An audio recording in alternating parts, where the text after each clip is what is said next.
आज हम लोग इतिहास के दूसरे यूनिट की ओर चल रहे हैं और इसमें ऐसे ऐसे क्वेश्चन हैं, आप क्वेश्चन देख के ही आपको पता चलेगा कि तमाम एग्जाम के लिए महत्वपूर्ण है। चाहे बिहार पुलिस हो, बिहार दरोगा हो, या जो भी कॉम्पिटिटिव से जुड़े हुए जो प्रश्न होते हैं उसमें से इसमें से बहुत सारे प्रश्न आते हैं। आप लोग लगातार एनालिसिस में जुड़े रहेंगे और देखेंगे किस तरह से एनालिसिस हम करेंगे, और ये इंटरमीडिएट के साथ साथ कंपटीशन लेवल के लिए भी काफी इंपॉर्टेंट होने जा रहा है। चलिए देखते हैं पहले क्वेश्चन की ओर। दूसरे नंबर से है तो कह रहा है कि 5वीं सदी में मंदसौर अभिलेख जिसमें रेशम के बुनकरों का एक श्रेणी होता है उसका वर्णन मिला है। अब ये कहाँ से मिला है? तो ये मध्य प्रदेश से। मंदसौर एक अभिलेख है। अभिलेख प्राचीन काल में लिखने की एक कला होती थी जो प्राचीन काल में लोग लिखने का काम करते थे और जिसके माध्यम से लोग पढ़ते थे और जानते थे कि कौन राजा किसको कैसे किस तरह से लिखवाया है। तो मंदसौर अभिलेख जो मिला है उसमें रेशम के बुनकरों यानी रेशम के धागा से बुनकर लोग अलग अलग वस्तुएं तैयार करते थे, उसकी जानकारी मिली है जो मध्य प्रदेश से मिली है।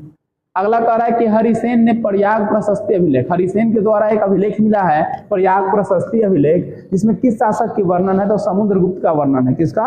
समुद्रगुप्त का। समुद्रगुप्त का बीना बजाते हुए तस्वीर भी है। बीना बजाते हुए इनकी तस्वीर सिक्के पर की गई है और इन्हीं का घोड़ा कहा जाता था कि 3 समुद्र का पानी पीता था। इतना इनका सीमा का विस्तार था। चंद्रगुप्त मौर्य के बाद यानी सम्राट अशोक जो मौर्य वंश के लोग थे, इनके बाद अगर सबसे ज्यादा सीमाओं का विस्तार हुआ है तो आपका विस्तार हुआ है समुद्रगुप्त के यानी गुप्त वंश में, जो समुद्रगुप्त या चंद्रगुप्त द्वितीय जो राजा थे उनके शासनकाल में हुआ है। अगले प्रश्न की बात करेंगे तो गौतमी पुत्र जो है सतकर्णी का संबंध किस राजवंश से है? बहुत ही बड़ा विशाल साम्राज्य इनका था गौतमी पुत्र सतकर्णी का, तो उनका जो था सतवाहन से जुड़ा हुआ संबंध। सतवाहन वंश के राजा थे गौतमी पुत्र सतकर्णी। तमिल संगम साहित्य वेलाल्लड़ किसे कहा गया है? तो ये कहा गया है किसको?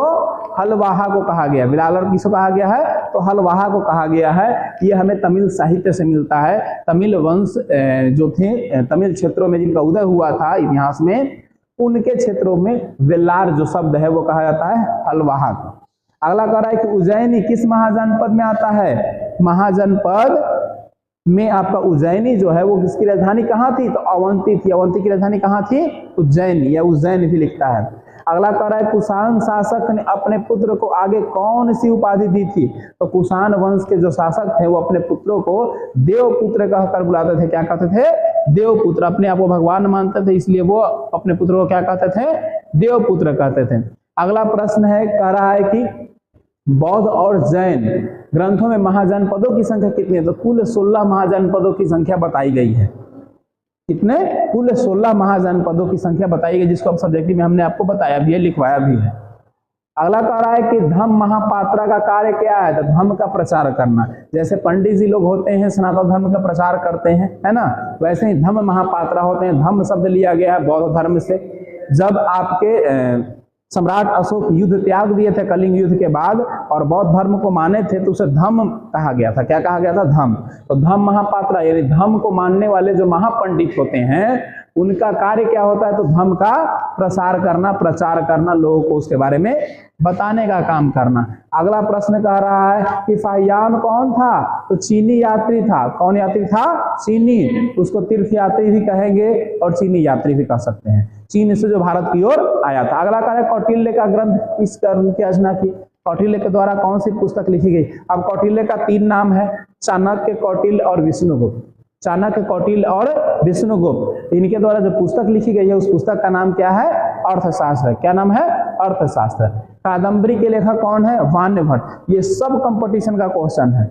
आपके इंटरमीडिएट में तो है ही इंपॉर्टेंट सिलेबस है, तो कंपटीशन में बहुत ज्यादा इंपॉर्टेंट है। कादम्बरी के लेखक वाण्यभट्ट। किस ग्रंथ में 16 महाजनपदों का उल्लेख किया गया है? तो ये 2 ग्रंथों में किया गया है, अंगुत्तर निकाय में और भगवती सूत्र में। अंगुत्तर निकाय और भगवती सूत्र से मिला है कि जनपदों की संख्या कितनी थी? 16 थी। अगला कह रहा है कौशल महाजनपद किस नदी के तट पर था? तो सरयुग नदी के तट पर था। कौन सी नदी के तट पर था? सरयुग नदी। अब ये नदी विलुप्त हो गई है, अब ये नदी वर्तमान में नहीं है, जो कि कौशल महाजनपद था। इंद्रप्रस्थ किस महाजनपद की राजधानी थी? तो कुरु की। इंद्रप्रस्थ दिल्ली का नाम है। किसका नाम है? दिल्ली का। हस्तिनापुर, इंद्रप्रस्थ, दिल्ली, दिल्ली का ही नाम है। ठीक है, तो इसकी राजधानी कहाँ थी? कुरु थी।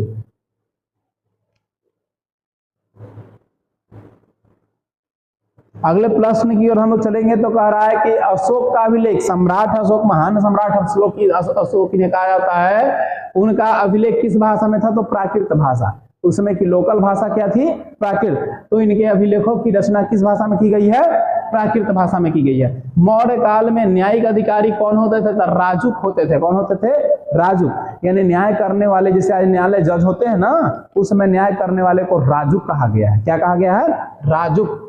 किस गुप्त शासक ने अपने सिक्के पर बीना बजाते हुए तस्वीर दिखाई? अभी मैंने बताया था कि बीना बजाते हुए सिक्का ढलवा दिए थे, बीना लेके ऐसे बजा रहे थे और इसी सिक्का पर आ गया। तो कौन थे? समुद्रगुप्त थे। अभी मैंने बताया था ना। चंद्रगुप्त की मृत्यु हुई थी तो श्रवणबेलगोला, श्रवणबेलगोला एक जगह है कर्नाटक में। कहाँ है? कर्नाटक में। और चंद्रगुप्त जो मौर्य थे वो जैन धर्म को मानते थे और जैन धर्म में प्राण त्यागने की विधि को संलेखन विधि कहा गया है। क्या कहा गया है? संलेखन विधि। यानी खाना पीना छोड़ देना चाहिए, विकेट नहीं गिरता है। खाना पीना नहीं खाना है जब तक आप जिंदा रहते हैं, विकेट गिर जाएगा तभी।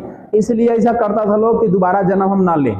मोक्ष की प्राप्ति, आत्मा को इतना तपा देना है कि फिर आत्मा शरीर में आने के लिए डरे। तो इस विधि को संलेखन विधि कहा गया है, जो कि जैन धर्म में लोगों को प्राण त्यागने की विधि थी, मोक्ष प्राप्त करने की विधि थी।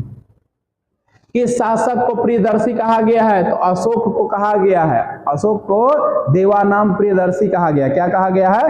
देवानाम प्रियदर्शी, यानी देव का नाम है और सभी के लिए प्रिय है अशोक, इसलिए इनका उपनाम था देवानाम प्रियदर्शी। सम्राटों के सम्राट भी कहा जाता है, सम्राटों के सम्राट भी कहा जाता है, महान सम्राट भी कहा जाता है, विश्व विजेता भी कहा जाता है। अखंड भारत निर्माता चंद्रगुप्त मौर्य को कहा जाता है, जबकि विश्व विजेता कहा जाता है किनको? सम्राट अशोक। महाभाष्य के लेखक कौन थे? तो पतंजलि थे। पतंजलि बाबा रामदेव वाला ब्रांड, पतंजलि नाम सुने हैं ना? तो महाभाष्य सूत्र के, महाभाष्य के जगह सूत्र भी लिख सकता था, ठीक है। इसके रचनाकार कौन थे? पतंजलि थे। आपके कह रहा है कि प्रयाग प्रशस्ति अभिलेख का संबंध किससे है? तो प्रयाग प्रशस्ति अभी भी देखे थे, समुद्रगुप्त से इसका संबंध है। अगला कह रहा है कि मेगास्थनीज, मेगास्थनीज किस भारतीय शासनकाल में भारत के दरबार में है? तो चंद्रगुप्त मौर्य के शासनकाल में मेगास्थनीज नामक एक विदेशी व्यक्ति थे, जो कहाँ आए थे? भारत में आए थे। कौन आए थे? मेगास्थनीज आए थे। किनके शासनकाल में? तो चंद्रगुप्त मौर्य के शासनकाल में। राजतरंगिणी के लेखक कौन है? कलहन। देखिए 2022 में पूछा, 2023 में पूछा है। बहुत इंपॉर्टेंट क्वेश्चन है, हर एक दृष्टि से, एग्जाम हो आपका इंटरमीडिएट का या फिर कंपटीशन वाले का हो। अंगुत्तर निकाय के अनुसार महाजनपदों की संख्या कितनी है? अभी पढ़े अंगुत्तर निकाय के बारे में, तो कितने महाजनपद की संख्या है? 16। कितने हैं? 16। मगध साम्राज्य की स्थापना किसने किया? तो बिंबिसार ने किया। किसने किया? मगध साम्राज्य का बिंबिसार। हर्यक वंश की स्थापना किया था इसने। किस वंश का? हर्यक वंश का। चंद्रगुप्त मौर्य का शासनकाल रहा 323 ईसा पूर्व से लेकर 298 ईसा पूर्व तक रहा चंद्रगुप्त मौर्य का शासनकाल। विक्रमादित्य की उपाधि किसे मिली थी? तो चंद्रगुप्त द्वितीय। किनको मिला था? चंद्रगुप्त द्वितीय। या चंद्रगुप्त द्वितीय न देखे चंद्रगुप्त विक्रमादित्य लिखेगा। क्या लिखेगा? चंद्रगुप्त विक्रमादित्य लिखेगा। एक ही व्यक्ति का नाम है। मौर्य काल में प्रसिद्ध यूनानी यात्री कौन आया था? अभी पढ़े ऊपर में, मेगास्थनीज आया था। मेगास्थनीज देखिए यहाँ है मेगास्थनीज, 2022 में भी क्वेश्चन पूछा है। क्षेमेंद्र की रचना किसने की थी? तो बृहद तथा मंजरी। क्षेमेंद्र की रचना किसने किया था? तो बृहद तथा मंजरी, उन्होंने इसकी रचना की थी।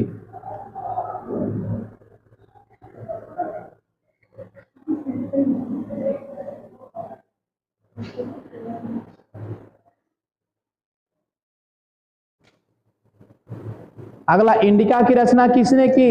इंडिका नामक पुस्तक तो मेगास्थनीज ने। इंडिका नामक पुस्तक की रचना किसने की? तो मेगास्थनीज ने की। इस गुप्त शासक लिच्छवी दोहित्र के कहा जाता है, यानी लिच्छवी से इसको विद्रोह हो गया था। किससे हुआ था? तो समुद्रगुप्त को हुआ था। गुप्त काल में हसित सेना का प्रधान कौन होता था? तो महापिलुपति होता था। महापिलुपति नाम का एक अधिकारी होता था, जो क्या होता था? हस्ती सेना का मेन हेड होता था, प्रधान होता था। निम्नलिखित में से महिला संत कौन है? तो इनमें से सभी हैं। मीराबाई है, ये है, अंडाल है, ये है, कड़ाई कलहइये हैं, ये सब लोग क्या हैं, महिला संत थी। और ये क्वेश्चन देखिए 2015 में, 19 में, 2021 में भी पूछा है। धम्म की शुरुआत किसने की, अभी मैंने बताया था, महान सम्राट अशोक। देखिए कब कब क्वेश्चन, 16 में, 18 में, 19 में, 21 में, 22 में और 23 में। हो सकता है आपका ही पूछ देवे 25 में, है ना, 25, 26 में भी पूछ सकता है। कह रहा है कि समुद्रगुप्त की तुलना किस यूरोपीय शासक से की गई है, तो बिस्मार्क से। आप लोग 10वां क्लास में पढ़े होंगे, जर्मनी का एकीकरण, फ्रांस का एकीकरण, इटली का एकीकरण, इसमें आप पढ़े होंगे, बिस्मार्क के बारे में पढ़े हैं ना। अगला कह रहा है कि मौर्य वंश के संस्थापक कौन थे, तो चंद्रगुप्त मौर्य। मौर्य वंश के संस्थापक कौन थे, तो चंद्रगुप्त मौर्य। अगला कह रहा है चंद्रगुप्त मौर्य किस धर्म को मानते थे, जैन धर्म। मैंने बताया संलेखन विधि से अपना प्राण त्यागे थे। संलेखन विधि यानी खाना पीना छोड़ देना, जो विकेट नहीं गिरता है तैयार।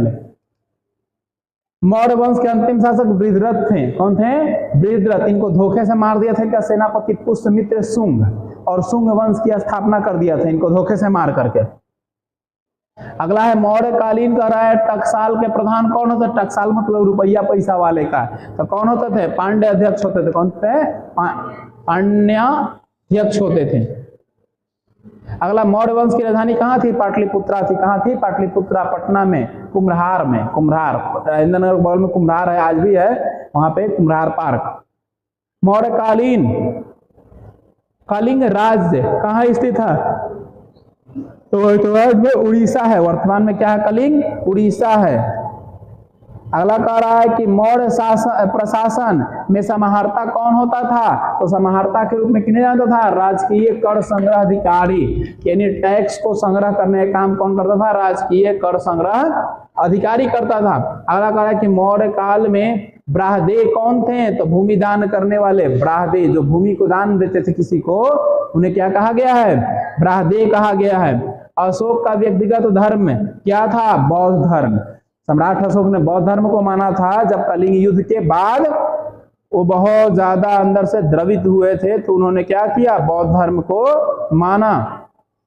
कह रहा है कि अशोक ने अपने पुत्र धर्मेंद्र और पुत्री संघमित्रा, पुत्र का नाम था धर्मेंद्र और पुत्री का नाम संघमित्रा था, धर्म प्रचार करने के लिए किस देश में भेजा, तो श्रीलंका। श्रीलंका को उसमें कहा गया है, सिंह लक्षद्वीप कहा गया। क्या कहा गया है, सिंह लक्षद्वीप। आज श्रीलंका कहा था, उसमें सिंह लक्षद्वीप कहा जाता था। अशोक किस वंश के थे, मौर्य वंश। 10 में, 14 में, 20 में, 20 में, 21 में, 22 में, 23 में, है ना। कितना बार क्वेश्चन पूछा है, बहुत महत्वपूर्ण है। तो मौर्य वंश के।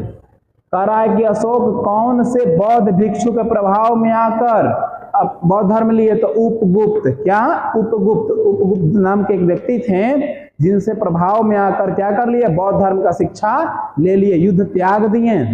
राजगृह में नगर वधु के नाम से किसे जाना गया है, तो सालवती को जाना गया है। नगर वधु के नाम से किसे जानते हैं, सालवती को जानते हैं। किसने लिखा है कि वास्तविक सुकर्म वह है जिससे प्रजा सुखी है और प्रसन्न है। यानी वास्तविक सुख वही है, सुकर्म है, अच्छा कर्म है, जिससे प्रजा हमारी क्या है, सुखी है। तो कौन बोले थे, कौटिल्य। कौटिल्य का 3 नाम, चाणक्य, विष्णुगुप्त और कौटिल्य। अगला कह रहा है चंद्रगुप्त मौर्य काल में कलिंग की राजधानी कहाँ थी, तो इसकी राजधानी तोसली थी। कहाँ थी, तोसली। महाजनपदों में आप देखेंगे। अगला कह रहा है कि आर्यभट्ट कहाँ के वासी थे, तो पटना के रहने वाले थे। आर्यभट्ट कहाँ के थे, जिन्होंने जीरो का खोज किया, आर्यभट्ट, है ना। द्वितीय नगरीय नगरों को क्या कहा गया है, तो लौह युगीन नगर कहा गया है। क्या कहा गया है, लौह युगीन, यानी लोहा का खोज इसमें हुआ था। भारत के प्राचीनतम ज्ञात अभिलेखों में कौन सा अभिलेख है, तो इतना अभिलेख में कह रहा है कि प्राचीनतम में ज्ञात जो अभिलेख है वह है कौन सा, बेंगजाकोई का अभिलेख। कौन है, बेंगजाकोई का अभिलेख। अगला कह रहा है आपका मेगास्थनीज किस यूनानी शासक के राजदूत के रूप में पाटलिपुत्र आए, तो सेल्यूकस निकेटर। कौन था, सेल्यूकस निकेटर। उसी के साथ मेगास्थनीज क्या आए थे, भारत आए थे। कलिंग युद्ध का वर्णन किस अभिलेख में किया गया, ये भी क्वेश्चन 12 पूछा है, तो 13वां अभिलेख में। क्या अभिलेख में, 13वें अभिलेख में वर्णन किया गया है। अगला कह रहा है चीनी यात्री फाहियान किस शासक के काल में भारत आया, तो विक्रमादित्य या चंद्रगुप्त द्वितीय। चंद्रगुप्त द्वितीय को ही विक्रमादित्य कहा जाता है। किस अभिलेख में सती प्रथा का ज्ञान मिलता है? सती प्रथा समझते हैं, जिसका पति मर जाता है ना, उसको भी साथ ही उसी पर जला दिया जाता है। तो एरण्य अभिलेख है, एरण्य अभिलेख से ज्ञान मिला है कि सती प्रथा का अभिलेख है, यानी महिलाएं पुरुष मरता था तो महिला को भी उसकी पत्नी को भी साथ में जला दिया जाता था।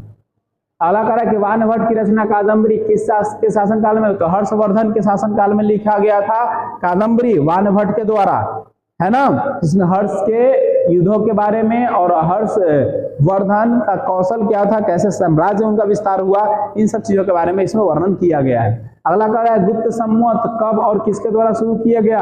तो चंद्रगुप्त प्रथम के द्वारा 319 से लेकर 20 के बीच में, 319-20 में शुरू किया गया चंद्रगुप्त प्रथम द्वारा। कौन सा संवत? गुप्त संवत। अगला है पंचतंत्र के लेखक कौन है? तो विष्णु शर्मा है। पंचतंत्र के लेखक कौन है? विष्णु शर्मा।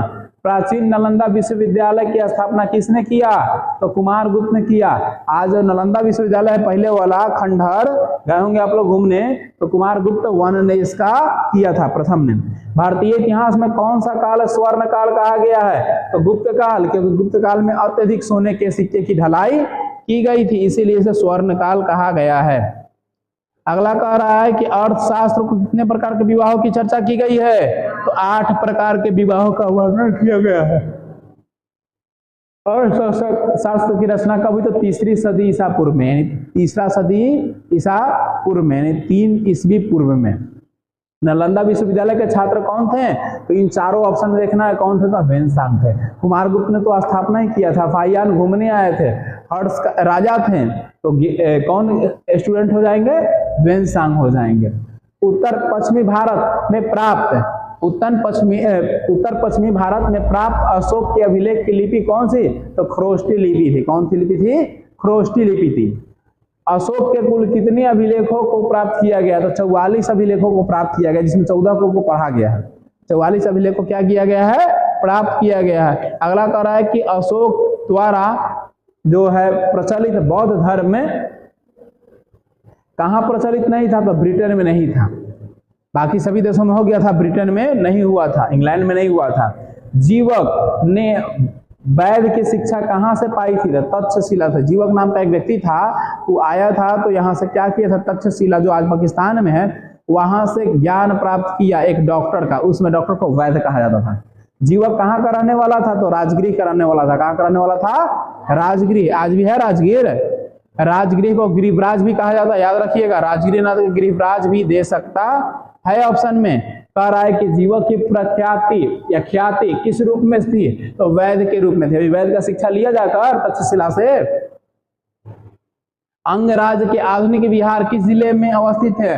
अंग जो उस समय का राज्य था, आज वर्तमान में किस क्षेत्र में है? तो भागलपुर में अंग है। भागलपुर प्राचीन का जो था आपका महाजनपद, वो क्या है? भागलपुर में है। बिंबिसार का संबंध किस वंश से थे? हर्यक वंश से। हर्यक वंश को कहा जाता है पितृहंता वंश। एक में सब अपन अपन बेटा बाप के मार देता है, मार कर राजा बन जाता है, इसीलिए इसको पितृहंता वंश कहा जाता है। लिखवाए भी है आप लोगों को प्रारंभिक समय में ही। जरासंध का संबंध किस वंश से है? तो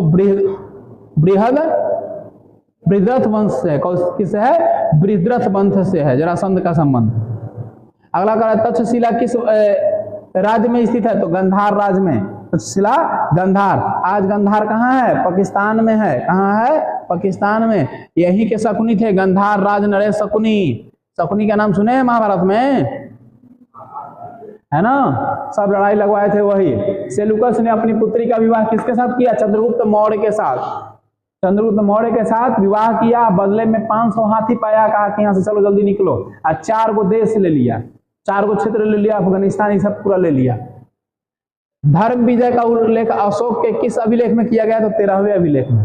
धर्म पर विजय प्राप्त करने के लिए 13वें अभिलेख में इसकी चर्चा की गई है। कालिदास किसके समकालीन थे? चंद्रगुप्त द्वितीय के समकालीन थे। चंद्रगुप्त द्वितीय के समकालीन थे। भारत का नेपोलियन किन्हें कहा गया? तो समुद्रगुप्त को कहा गया। भी क्वेश्चन 3 बार पूछा है। मगध की प्राचीन राजधानी कहाँ थी? गिरिवराज, राजगिरी, गिरिवराज या राजगिरी। मगध के प्राचीनतम राजवंश कौन था? हर्यक। हर्यक वंश के बाद नंद वंश आया, नंद वंश के बाद मौर्य वंश आया। मौर्य वंश सबसे प्रसिद्ध रहा। अगला कह रहा है कि पाटलिपुत्रा को किस पाटलिपुत्रा को किस राजा ने सर्वप्रथम अपनी राजधानी बनाई? तो उदयन, नागदशक का पुत्र था उदयन। आप पाटलिपुत्रा नामक शहर की स्थापना भी किसने किया? तो उदयन, याद रखिएगा। पाटलिपुत्रा नामक शहर की स्थापना किसने की? उदयन। उदयन के बाप का नाम क्या था? तो नागदशक। अगला कह रहा है कि रथमूसल नामक आक्रामक यंत्र का प्रयोग किसने किया, मतलब सबसे पहले किस जनपद में किया गया था? तो मगध में। इस जगह पर किया गया? मगध। पूरे के पूरा महाजनपद में सबसे बड़ा महाजनपद मगध था। ताम्रलिपि बंदरगाह अवस्थित है कहां पर? बंगाल में। कहां पर है? बंगाल में। प्रयाग प्रशस्ति अभिलेख हरिसेन के द्वारा लिखा गया। 13 में, 15 में, 16 में, 17 में और 20 में क्वेश्चन पूछा है। तो इसलिए ये हम करवा रहे हैं कि हर तरह से ये पूरा का पूरा परफेक्ट क्वेश्चन है जो आपके लिए भी इंपॉर्टेंट है, और जिनका कंपटीशन का एग्जाम है वो खुद सेट मारते होंगे तो खुद आइडिया मिल जाता होगा कि कितना इंपॉर्टेंट ये सब क्वेश्चन है ना, एग्जाम की भी दृष्टि से और आपके कंपटीशन के भी दृष्टि से। इसमें और भी क्वेश्चन है, करीबन 100 प्लस क्वेश्चन है। जो बचा हुआ क्वेश्चन जो है वो हम नेक्स्ट डे में करवा देंगे, ठीक है। तो आप लोग इस पर घर पे 1-2 बार जरूर फास्ट स्पीड में करके रिपीट करें, उसको देखें जरूर, रिवीजन करते रहेंगे। मान लिए 20 मिनट का वीडियो हो रहा है या 25 मिनट का वीडियो हो रहा है तो उसको दोगुना स्पीड पर रेडियो पर देखिएगा तो 10 से 15 मिनट में देख लीजिएगा। लेकिन 10 से 15 मिनट में एक चैप्टर आप नहीं पढ़ सकते हैं, लेकिन यहाँ से एक चैप्टर आसानी से पढ़ सकते हैं। जो कंपटीशन वाले हैं पर डे अगर 5 दिन 7 दिन इसको लगातार देख लेंगे 10-20 मिनट में तो उनको भी याद हो जाएगा। तो इसलिए काफी महत्वपूर्ण है और इसके आप लोग लाभ उठाइए, ठीक है। अगले वीडियो में हम लोग फिर से नई चीजों को आगे बताने का काम करेंगे।